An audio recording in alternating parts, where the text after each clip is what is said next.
Lifestyle. मैं हूं आपकी होस्ट और दोस्त रंजीत और एक बार फिर से हाजिर हूं एक नए टॉपिक के साथ। फ्रेंड्स, जोड़ों के अंदर सूजन, दर्द और जकड़न की शिकायत काफी लोगों को होती है। हड्डी की ये परेशानी उम्र नहीं देखती। दुनिया भर में जोड़ों के दर्द से बीमारियां आम हैं, लेकिन शरीर के खास हिस्सों से जुड़ी इस बीमारी की चपेट में सबसे ज्यादा भारतीय हैं। मेडिकल टर्म्स में इस समस्या को आर्थराइटिस और आम बोलचाल में गठिया कहते हैं। इस पर और चर्चा करने के लिए हमारे साथ स्टूडियो में मौजूद हैं orthopaedic surgeon doctor V S Chauhan. Sir, आपका बहुत बहुत स्वागत है हमारे शो में। तो कैसे रखें हड्डियों को मजबूत और रहें फिट, इसी पर है हमारी आज की ये खास पेशकश।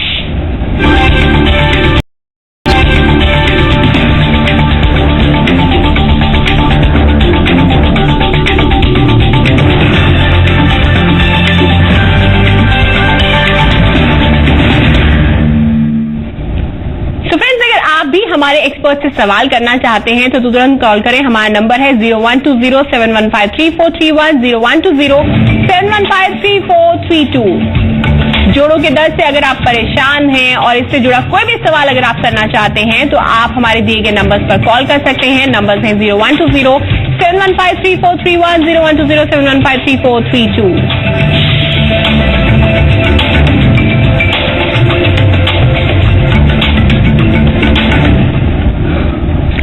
कैसे रखें हड्डियों को मजबूत और कैसे रहें फिट, इन सब जोड़ों के दर्द से कैसे मुक्ति पाएं, इस पर देखिए हमारी एक खास रिपोर्ट।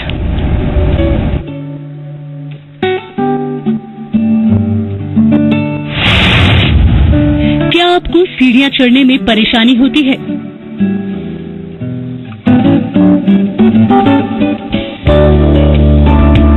क्या आपके जोड़ों में सूजन आ जाती है? तो ये आर्थराइटिस की निशानी है जिसे आप नजरअंदाज नहीं कर सकते हैं। लोग अक्सर इस तरह के दर्द पर ज्यादा ध्यान नहीं देते हैं और फिर ये बीमारी एक बड़ी समस्या बन जाती है। लेकिन इस बीमारी का अगर सही वक्त पर पता चल जाए तो जोड़ों पर आने वाली अकड़न और सूजन जैसी तकलीफों से निजात मिल सकती है। अगर बीमारी बढ़ गई है तो भी घबराने की बात नहीं है, क्योंकि टेक्नोलॉजी के इस जमाने में सर्जरी के जरिए इस परेशानी से छुटकारा पाया जा सकता है। आमतौर पर आर्थराइटिस के लिए मोटापे को दोषी ठहराया जाता है, लेकिन इसके अलावा भी इस बीमारी के कई कारण हैं।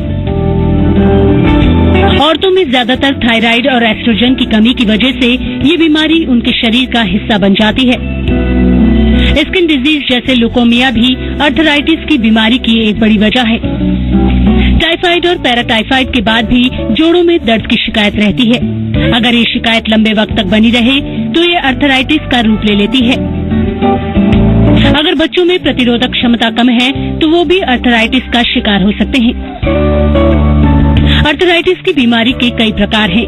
इनमें सबसे आम है ऑस्टियोआर्थराइटिस और रूमेटाइड आर्थराइटिस, जिससे भारत में सबसे ज्यादा लोग ग्रसित हैं।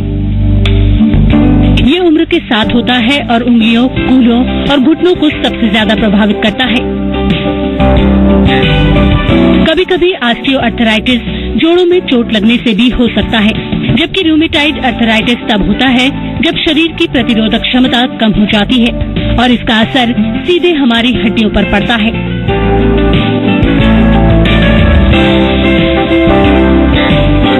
इसके अलावा एक और प्रकार की आर्थराइटिस है गाउट, जो जोड़ों में फैट यानी चर्बी के जमा होने से हो जाता है।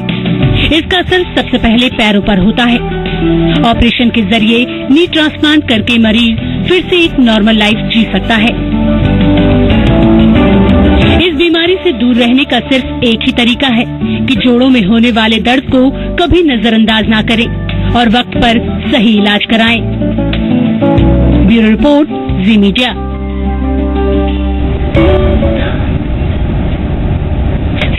आपने रिपोर्ट देखी, आपके मन में कई तरह के सवाल आए होंगे और आपको लग रहा होगा कि वाकई में ये प्रॉब्लम तो मुझे भी है, ये प्रॉब्लम तो मुझे भी है। यूजुअली ऐसा होता है और ऐसा है भी, क्योंकि जैसे कि हमने कहा कि भारत में सबसे ज्यादा ज्वाइंट प्रॉब्लम्स होती हैं लोगों को। तो सर, आपसे सबसे पहले मैं यही जानना चाहती हूँ कि ऐसा क्यों है? क्या हमारा लाइफस्टाइल जो है उसमें कोई कमी है? जो भारतीय लोग जितने भी हैं, हमारे इंडियंस हैं, उनमें ये ज्वाइंट प्रॉब्लम्स हैं इतनी? आप मुझसे पूछेंगे? जी सर। देखिए, जो अभी मैं सुन रहा था तो इसमें जैसे इन्होंने ऑस्टियोआर्थराइटिस या ऑस्टियोआर्थ्रोसिस, बेसिकली ये जो प्रॉब्लम है ये डीजेनरेटिव डिसऑर्डर है। जी। आप समझ सकते हैं कि जॉइंट का जो वियर एंड टीयर है, जिस जी। जॉइंट पे नेचर ने जितनी ज्यादा मोबिलिटी दी है जी वहां नेचुरली वियर एंड टीयर भी ज्यादा होगा, बिल्कुल। लेकिन इसमें कुछ सर्टेन फैक्टर्स हैं। जी जी जी Factors- सर, फैक्टर्स, सॉरी आपको इंटरप्ट कर रही हूँ, फैक्टर्स के बारे में हम बात करेंगे, लेकिन इससे पहले हमारे साथ एक कॉलर जुड़ गए हैं आदित्य धनबाद से। आपका बहुत बहुत स्वागत है आदित्य हमारे शो में। अपना सवाल बताएं। मेरी मम्मी है जी तो उसका मतलब पैर में बहुत सूज गया है, राइट और लेफ्ट में दोनों साइड में, जी और बहुत फुला हुआ रहता है और सीढ़ी में चढ़ने में बहुत दर्द होता है। जी जी जी सर बताएं। कौन सा जोड़ है ये? इस पैर में घुटनों में है या एंकल में है? किस जगह है ये? चक्री टाइप का नहीं रहता है ये पैर में, वो ठेवना टाइप का, उसी में। सर आई थिंक एंकल की बात कर रहे हैं। नहीं, ये एंकल में है या घुटनों में है? ये टखनों पे है नीचे जहां फुट होता है, या बोल्ट होता है ना वहाँ पे? किस जगह बोला आपने? जैसे पैर मोड़ते हैं ना, ठेवना जो मोड़ते हैं जहाँ घुटने पे जहाँ पैर मोड़ते हैं। हाँ, जी। सर घुटने के मोड़ के पास बोल रहे हैं ये। एंकल पे बोल रहे हैं। जी जी हाँ जी। देखिए, उम्र कितनी है आपकी मम्मी की? 48 हो रहा है। 48। अच्छा, देखिए इसमें, और उनका वेट आप बताएंगे, ओवर वेट है या अंडर वेट है या कैसा वेट है? 60 पार होगा। 64। हाँ जी 60। देखिए ऐसा है, इस एज में आके जो 48 है, इसमें डेफिनेटली जो सबसे कॉमन जोड़ है जहां ऑस्टियोआर्थराइटिस या ऑस्टियोआर्थरोसिस होती है वो घुटने होते हैं, एंकिल होता है, हिप होता है। और इसमें लेकिन और कंडीशंस भी हमको रूल आउट करनी चाहिए। कभी कभी गठिया या गाउट जिसको बोलते हैं उससे हो सकता है, र्यूमेटॉइड आर्थराइटिस से हो सकता है। तो इसके लिए उनको मैं सजेस्ट करूंगा कि जो आइडियल होगा कोई अच्छे ऑर्थोपेडिशियन हो जिनको आप कंसल्ट करें, तो कुछ वो एक्सरे और बेसिक इन्वेस्टिगेशन करा के, और उसके बाद अगर ये ऑस्टियोआर्थराइटिस है यानी उसमें कोई बीमारी नहीं निकलेगी, खाली नॉर्मल वियर एंड टीयर के साथ है, तो उनको थोड़ा रेस्ट चाहिए जब तक स्वेलिंग है, उनको फिजियोथेरेपी की जरूरत पड़ेगी। और इसके अलावा कुछ दवाइयां, मिनिमम दवाइयां, कोई भी अच्छा क्वालिफाइड डॉक्टर बहुत ज्यादा दवाइयां नहीं लिखते हैं, पर मिनिमम दवाइयां लेना पड़ सकता है। और रेस्ट, फिजियोथेरेपी और मेडिसिन के साथ डेफिनेटली वो इम्प्रूव करेंगी।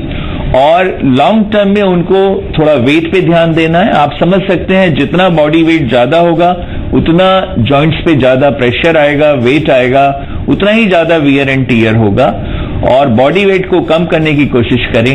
एक्सरसाइज वगैरह जो बताई जाए वो करते रहें। और ठंड से थोड़ा प्रोटेक्शन चाहिए होता है, क्योंकि जितने भी जॉइंट पेन्स हैं वो ठंड में थोड़ा बढ़ते हैं। और थोड़ा गर्म पानी में सिकाई कर सकते हैं, कंट्रास्ट बात होता है गर्म और ठंडे पानी में। लेकिन उससे पहले मैं चाहूंगा कोई भी फाइनल एक ओपिनियन से पहले एक ऑर्थोपेडिशियन से राय लेके कुछ ब्लड टेस्ट कराएं, और उसके बाद एक कंक्रीट पिक्चर सामने आएगी, तब प्रॉपरली मतलब एडवाइस किया जा सकता है कि एग्जैक्टली, क्योंकि रूमेटॉइड आर्थराइटिस है ट्रीटमेंट बिल्कुल अलग है, ऑस्टियोआर्थराइटिस है ट्रीटमेंट अलग है, गाउट है ट्रीटमेंट अलग है। बिल्कुल, रूमेटॉइड आर्थराइटिस का ट्रीटमेंट अलग है, ऑस्टियोआर्थराइटिस का ट्रीटमेंट अलग है, क्योंकि दोनों के कॉजेटिव एजेंट्स भी अलग अलग हैं। और जैसे कि डॉक्टर साहब ने आपको बताया कि आपको कंसल्ट करना चाहिए ऑर्थोपेडिक सर्जन को, और इसके अकॉर्डिंगली वो जो ट्रीटमेंट प्लान बताते हैं आपको उसको फॉलो करना चाहिए। और इस वक्त हमारे साथ एक और कॉलर जुड़ गए हैं, पंकज पटना से। आपका बहुत बहुत स्वागत है हमारे शो में। अपना सवाल बताएं पंकज। नमस्ते मैडम। नमस्ते सर जी। नमस्ते जी जी पंकज बताइए। जी सर, L1 L2 मेरी माँ का ये रीढ़ का हड्डी जो है दब गया है और उसको कोर्सी फ्री हो गया है। उसमें डॉक्टर साहब भारत के जो है निशिकांत कुमार, वो डॉक्टर साहब बोनमेक्स पीटीएच इंजेक्शन लिखे हैं और कैल्सीरोल ये पाउडर लिखे हैं। तो यही हम जानना चाहते हैं तो कितना दिन में मतलब मेरी माँ का बीमारी जो है ठीक होगा। और पहले चलती है तो बोलती है बहुत दर्द होता है शरीर में, बॉडी पेन बहुत होता है। नहीं, कहाँ का हड्डी दब गया है? क्या आपने बोला? जरा जोर से बोलिए थोड़ा। सर रीढ़ का हड्डी दब गया है, रीढ़ का हड्डी L1 L2। कैसे, कोई चोट लगा था या बिना चोट के दब गया है? ना चोट नहीं लगा था सर, लगता है गाड़ी उड़ी करके गिर गई थी। ओके। हाँ हाँ, इसकी तरह करते हैं। और इसके बाद ओस्टोपोरोसिस हो गया है सर, ओस्टोपोरोसिस। कितना टाइम हो गया इसको? सर ये 1 साल हो गया लगभग। 1 साल हो गया। और L1 L2 पे ये हड्डी दबा है? जी। देखिए, ये बेसिकली कंप्रेशन फ्रैक्चर है जो अपेरेंटली आपकी हिस्ट्री से पता पड़ रहा है। L1 और L2 हड्डियां थोड़ा दब गई हैं और उसमें जो गिरी है उससे जो पूरा बॉडी वेट वहां पे फोकस हुआ है उससे वो हड्डियां दबी हैं। और वो फॉर्चुनेट रही कि उनको पैरों पे किसी तरह का फालिश का असर नहीं आया है। अगर ज्यादा हड्डियां दबती हैं तो जो कमर में रीढ़ की हड्डी में जो नसें ट्रेवल करती हैं वो कभी कभी दब जाती हैं। और मुझे लगता है कि उनमें डेफिनेटली उनकी हड्डियां कमजोर रही होंगी, जिसको हम ऑस्टियोपोरोसिस बोलते हैं। बिल्कुल। और एज क्या है आपकी मम्मी की? 5 ईयर। कितना? 55 साल। तो ये ऑस्टियोपोरोसिस से हड्डियां कमजोर होती हैं और वो हो सकता है थोड़ा भी गिरने के बाद हड्डियां वहां कोलैप्स कर गई हैं। अब जो उनका इलाज है, आप उनको एक तो झुकना, वेट उठाना अवॉइड कराइए। उनका फिजियोथेरेपी होना चाहिए, डायथर्मी, और बाद में कुछ एक्सरसाइजेज उनको करना चाहिए, स्पाइनल एक्सटेंशन एक्सरसाइजेज, वो कोई फिजियोथेरेपिस्ट आपको बता देंगे। कैल्शियम, विटामिन डी उनको जरूर लेना है। कुछ हड्डियों को मजबूत करने वाली दवाइयां आती हैं, वो किसी ऑर्थोपेडिशियन से कंसल्ट करके आप ले सकते हैं। एक उनका बोन डेंसिटी जरूर कराइएगा। आजकल जो बोन डेंसिटोमेट्री है वो हमारे पास बेस्ट मशीन्स हैं इस कंट्री में। बिल्कुल। बोन डेंसिटी आप कराइएगा। और ऑस्टियोपोरोसिस का करेक्ट होना बहुत जरूरी है। और जब भी वो बैठें तो वो कुछ सपोर्ट लेके बैठे, कुशन या कोई पिलो छोटा लगा के, गाड़ी में बैठे, चेयर पे बैठे, सोफे पे बैठे, तो कुशन की एक सपोर्ट लें ताकि वो सपोर्टेड रहे। या वो एक बेल्ट आती है जिसको एलएस बेल्ट बोलते हैं, लंबोसेक्रल बेल्ट बोलते हैं, वो थोड़ा हाई भी हो सकता है, वो आप एक ओपिनियन लेके बनवा लीजिएगा। और जहां तक कोलैप्स होगी हड्डी, उसके लिए कुछ करने की जरूरत नहीं है, पर एक्सरसाइज से, कैल्शियम से, विटामिन से और अपने पोस्चर ठीक रख के वो एक नॉर्मल जिंदगी जी सकते हैं। बिल्कुल बिल्कुल। एक्सरसाइज, पोस्चर और कैल्शियम, विटामिन की टैबलेट्स लेकर वो नॉर्मल लाइफ जी सकती हैं। और जैसे कि कहा कि ऑस्टियोपोरोसिस है, इन सब का ख्याल रखना होगा। डॉक्टर से आप कंसल्ट कीजिए, ऑर्थोपेडिक सर्जन से। और इस वक्त हमारे साथ कॉलर जुड़ गए हैं राजीव पटना से। आपका बहुत बहुत स्वागत है राजीव, अपना सवाल करें। जी नमस्कार डॉक्टर साहब, मेरा नाम डॉक्टर राजू हुआ और मैं थोड़ा जोर से बोलें प्लीज। हाँ जी जी नमस्कार, मैं डॉक्टर राजीव बोल रहा था। जी डॉक्टर राजीव बोलिए। नमस्कार जी नमस्ते। साई फिजियोथेरेपी मेरा सेंटर है पटना में और मेरे पास एक केस है सर जिसका बायोमेट्रिक CPR हो रखा है और वो जो नी है वो उसका कॉन्ट्रैक्चर बन गया है, मतलब 30-40 डिग्री पे वो, मतलब किसका कॉन्ट्रैक्चर बन गया है डॉक्टर साहब? घुटने का कॉन्ट्रैक्चर, फ्लेक्शन कॉन्ट्रैक्चर बन गया है। हाँ जी। कितनी डिग्री का है डॉक्टर साहब? 45 डिग्री, 35-40 के आसपास है उसका। पर ये कैसे बना डॉक्टर साहब कॉन्ट्रैक्चर घुटने पे? वो अपने आप डिफॉर्म कर रहा है, हैमस्ट्रिंग भी उसका बहुत टाइट है और मतलब दिल्ली से ही ऑपरेशन होके आया है कि नहीं, किस चीज का ऑपरेशन हुआ है? क्योंकि फ्लेक्शन कॉन्ट्रैक्चर अगर बना है तो किस चीज का ऑपरेशन हुआ है डॉक्टर साहब? घुटने का ऑपरेशन। क्या ऑपरेशन हुआ है? घुटने का रिप्लेसमेंट हो रखा है। अच्छा, नी रिप्लेसमेंट हुआ है, उसके बाद फ्लेक्शन कॉन्ट्रैक्चर बन गया है। तो क्या पूछना चाह रहे हैं आप? वो कॉन्ट्रैक्शन ठीक नहीं हो रहा है, उसमें हम लोग बहुत कोशिश। देखिए डॉक्टर साहब, आप खुद एक फिजियोथेरेपिस्ट हैं तो कॉन्ट्रैक्चर को धीरे धीरे आपको नेचुरली उसको धीरे धीरे स्ट्रेचिंग करना होगा थोड़ा, और अदरवाइज सर्जिकल करेक्शन कर सकते हैं। और कभी कभी हम लोग इसको ट्रैक्शन पे भी रख देते हैं। पहले हम लोग बहुत करते थे कि एक लोअर टिबिया से पिन डाल के हम वेट टांग देते थे ताकि धीरे धीरे वो कॉन्ट्रैक्चर ठीक हो जाता था। तो अब ये डिसीजन आप ट्राई करिए, अगर फिजियोथेरेपी से और स्ट्रेचिंग से वो करेक्ट हो जाए, that will be the best thing. Otherwise traction और may be some minor release करके सर्जिकली वो जो कॉन्ट्रैक्चर है उसको ठीक करना पड़ेगा, तभी रिप्लेसमेंट का पर्पज है। तो आप पटना में वहाँ काफी अच्छे ऑर्थोपेडिशियंस हैं, एक ओपिनियन ले लीजिएगा।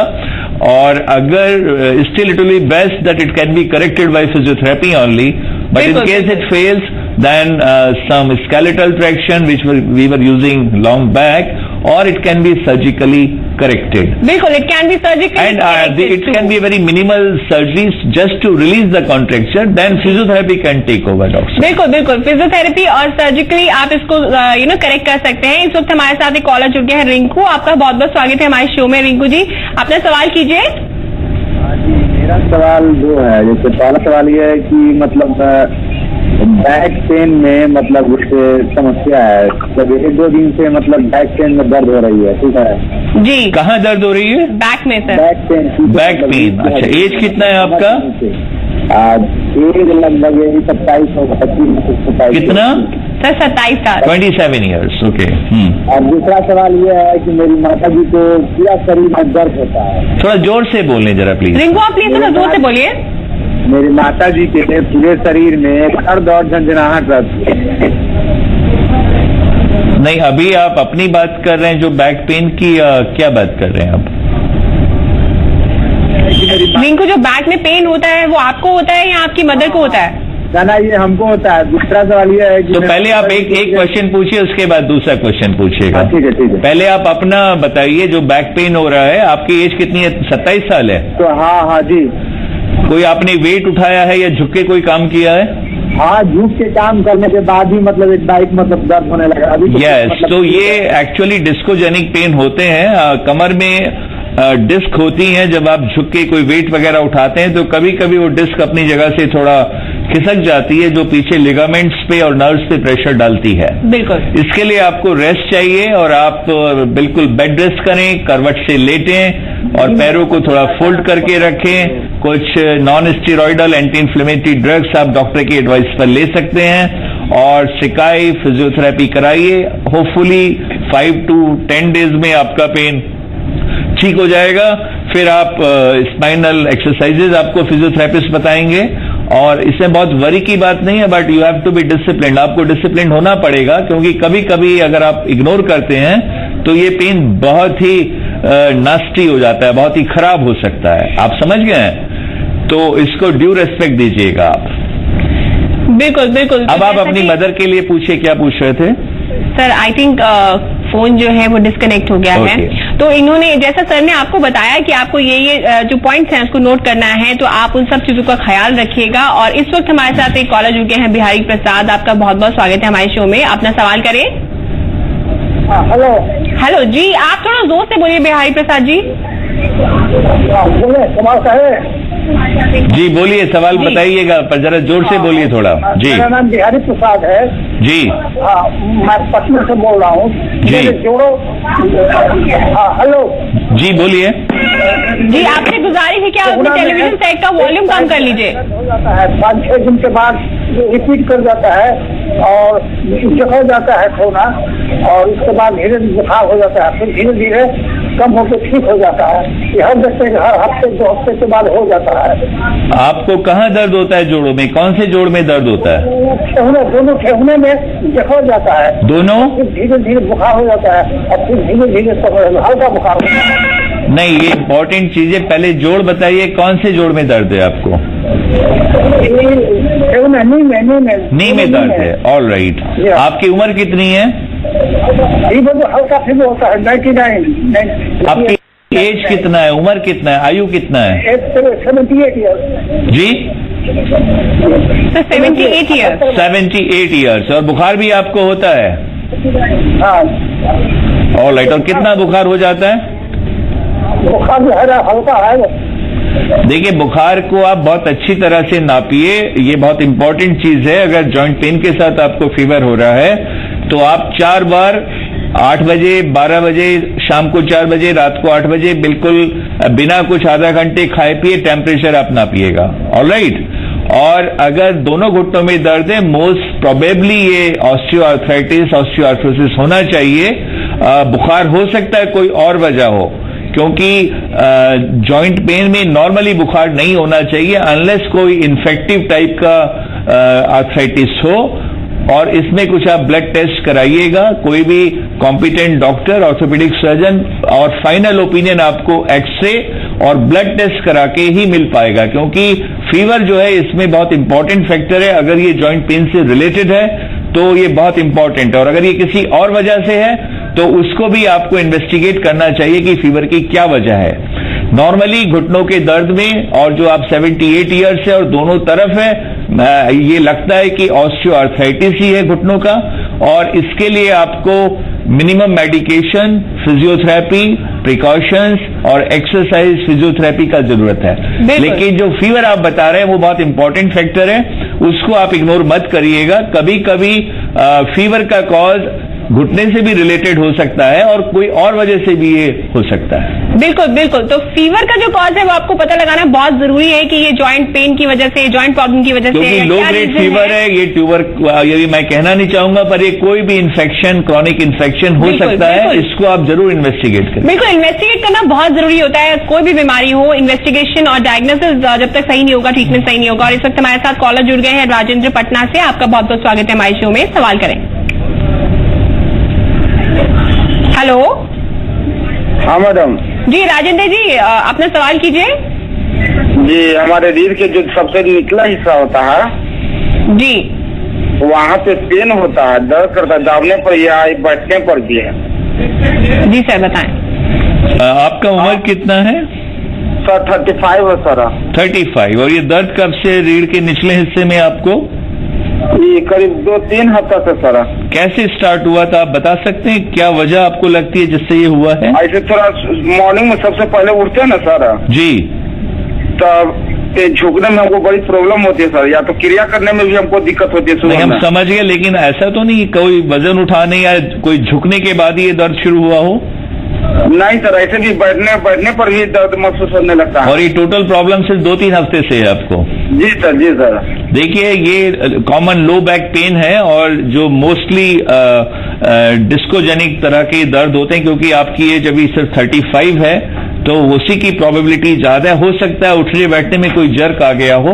तो एक तो रूटीन आप एक्सरे करा सकते हैं इनिशियली, और साथ में थोड़ा रेस्ट करिएगा, करवट से लेटें, पैरों को फोल्ड करके रखें, और कोई कॉमन जो NSAID होती है, non steroidal anti inflammatory drugs, और किसी डॉक्टर की एडवाइस के बाद आप ले लीजिएगा। फिजियोथेरेपी आप करा सकते हैं, या घर में आप गर्म पानी की बोतल से भी सेक कर सकते हैं। होपफुली रेस्ट से और इस मेडिकेशन से आपको 5 to 10 डेज में रिजनेबल आपको रिलीफ आ जाना चाहिए। बिल्कुल। पर फ्यूचर में आप प्रिकॉशन लीजिएगा। झुकना और वजन उठाना आपके लिए बहुत आगे फिर से इस दर्द को कर सकता है, और कुछ एक्सरसाइज आपके डॉक्टर या फिजियोथेरेपिस्ट बताएंगे कमर की, वो आप ठीक से करिएगा। और पॉस्चर, जब आप बैठें, जब आप वेट उठाएं, जब आप झुकें, तो आपको कमर पे ना झुके, थोड़ा घुटनों पे भी आप अपना बैठिएगा, ताकि कमर पे रिलेटिवली कम झुकना हो, क्योंकि कमर का झुकना जो है और वेट उठाना वो काफी, क्योंकि अब लोगों को वो हैबिट नहीं है इस तरह की, तो वो बहुत कॉमन कॉज है बैक पेन के लिए। जी डॉक्टर साहब, आपने बिल्कुल सही कहा कि रेस्ट करना इनके लिए बहुत जरूरी है, और जैसे कि आपने जो जो प्रिकॉशंस लेने के लिए कही वो आप सब लीजिएगा, उससे आपको बहुत फायदा होगा। इस वक्त हमारे साथ कॉलर जुड़ गए हैं खिराज राजस्थान से। आपका बहुत बहुत स्वागत है हमारे शो में, अपना सवाल कीजिए। हेलो। हेलो जी। मैडम क्या है कि मेरी दादी माँ है ना जान में। जी खिराज जी, आप थोड़ा जोर से बोलिए। हेलो। मैडम मेरी दादी माँ है ना, उनके क्या है कि जोड़ों में दर्द होता है। दादी माँ की जोड़ों में दर्द होता है? हाँ। कितनी उम्र है दादी माँ की? मेरी दादी माँ की उम्र 70 है। 70। हेलो। तो कौन से जोड़ में सबसे ज्यादा दर्द है? वो बॉडी के हर एक जोड़ में उनके दर्द होता है, उसमें सूजन आई हुई है। जी, तो अभी तक आपने क्या किया है? अभी तक कोई इलाज लिया है आपने? इलाज तो क्या है कि चलता रहता है, कभी तो कोई बोलते वैसे इलाज करो, कभी कोई दवाई लो, ऐसे मतलब 4-5 साल से इलाज चल रहा है इनका। देखिए, ऐसा है कि हम लोगों की आजकल एक्सपेक्टेशंस भी बढ़ गई हैं, वो ऑलरेडी 70 की हैं, लेकिन उनका पेन फ्री होना बहुत जरूरी है। और हमारा जो ऑर्थोपेडिक्स का प्रिंसिपल ही है पेन फ्री मोबिलिटी, मतलब मोबिलिटी हो और साथ में पेन फ्री हो। आप उनको किसी कॉम्पिटेंट डॉक्टर ऑर्थोपेडिशियन की एडवाइस के अकॉर्डिंगली, उनमें 2 फैक्टर होंगे। एक तो जॉइंट्स में डेफिनेटली उनको ऑस्टियोआर्थराइटिस चेंजेस होंगे, नंबर 2 उनकी हड्डियां भी बहुत कमजोर होंगी, हड्डियों में इतना स्ट्रेंथ नहीं है कि वो उनके वेट को या संभाल सकें। तो आप एक कॉम्पिटेंट ऑर्थोपेडिशियन को दिखा के उनका प्रॉपर दवाई, और कैल्शियम, विटामिन डी, फिजियोथेरेपी और विटामिन डी के साथ साथ कुछ अगर हड्डियां कमजोर निकलती हैं तो उसमें कुछ और भी दवाइयां हैं जो हड्डियां मजबूत करती हैं। आप अगर रेगुलरली करेंगे, आई एम वेरी श्योर कि वो बहुत इंप्रूव कर जाएंगी। मोस्टली जो वजह होती है वो हम लोगों की लापरवाही होती है, और इस तरह के शोज का जो पर्पज है वो लोगों को अवेयर ही कराना है। अगर आप प्रिकॉशन लेंगे, केयर करेंगे, तो डेफिनेटली वो एक पेन फ्री या रीजनेबली पेन फ्री लाइफ वो जी सकती हैं। बिल्कुल बिल्कुल। लेकिन इसके लिए आपको एफर्ट भी करना पड़ेगा, जितना हम, क्योंकि लाइफ आज आप देख रहे हैं लंबी हो रही है। अब आप आगे देखना 80, 85, 90 साल लोग जिएंगे, तो नेचुरली ये जो डिजेनरेटिव ऑर्डर है ये बढ़ेंगे। लेकिन इसके लिए हमें एक रेगुलर कंसल्टेशन, कैल्शियम, विटामिन, कुछ एक्सरसाइज, फिजियोथेरेपी, अच्छी डाइट, ये सब बहुत जरूरी है। बिल्कुल बिल्कुल, ये सब बहुत जरूरी है। और डॉक्टर साहब, मैं आपसे जाते जाते यही टिप्स लेना चाहती थी कि हम अपने दर्शकों को क्या सलाह दें। आई थिंक ये सब चीजों का ख्याल रखना बहुत जरूरी होगा आज की stressful day to day life में। क्यों डॉक्टर साहब? देखिए, जो एक अच्छी हेल्दी लाइफ के कुछ बेसिक प्रिंसिपल्स हैं। नंबर 1 इज गुड न्यूट्रिशन जी, नंबर 2 एक्सरसाइज जी, number 3 good sleep, number 4 hygiene and number 5 positive attitude. बिल्कुल, पॉजिटिव एटीट्यूड। ये पांचों चीजें एक हेल्दी लाइफ स्टाइल के लिए जरूरी है। और मैं खुद देख रहा हूं कि जैसे जैसे समय के साथ लोगों की एक्सपेक्टेशंस भी बढ़ रही हैं, और 85 पे भी अगर पेन होता है नी का, तो वो हमारे पास आते हैं एंड दे टेल कि डॉक्टर साहब, I got little bit of pain in my right knee and I can't play golf. It means कि 85 ईयर्स का पर्सन भी आज ये एक्सपेक्ट कर रहा है कि वो बिल्कुल पेन फ्री हो। This is very good sign. और इस तरह के शोज जो आप ऑर्गेनाइज करते हैं, मैं इससे जो सबसे बड़ी बात है, लोगों में अवेयरनेस आएगी। हर चीज हम नेचुरली यहां से नहीं बता सकते, पर अगर एक मैसेज लोगों पे चला जाए। हम अपनी गाड़ी की सर्विस बहुत टाइम से कराते हैं, पर अपने चेकअप हम तब कराते हैं जब हम बिल्कुल इस हालत में आ जाते हैं कि आगे नहीं हम कैरी कर सकते। बिल्कुल। तो आप भी लोगों को मैसेज दीजिएगा। मैं आप होस्ट से भी कहना चाहूंगा कि बॉडी के लिए भी we owe to our body, हमारी अपनी बॉडी के लिए भी कुछ रिस्पॉन्सिबिलिटी है। बॉडी के लिए रिस्पॉन्सिबिलिटी है। Thank you so much sir, आपने हमें इतनी अच्छी तरह से गाइड किया, हमारे दर्शकों को इतनी अच्छी तरह से गाइड किया और इतने अच्छे टिप्स दिए। Thank you so much show को अप्रिशिएट करने के लिए भी, और हम आगे भी इस तरह के टॉपिक्स लाते रहेंगे। मैं कहना चाहूंगा आप ये शो करिए, इससे बहुत अवेयरनेस क्रिएट होगा। बिल्कुल sir, thank you so much. So friends, अब फिलहाल मुझे इजाजत दीजिए और कल फिर मैं एक और इंटरेस्टिंग टॉपिक के साथ आऊंगी। Till then take care, bye bye, ख्याल रखिए।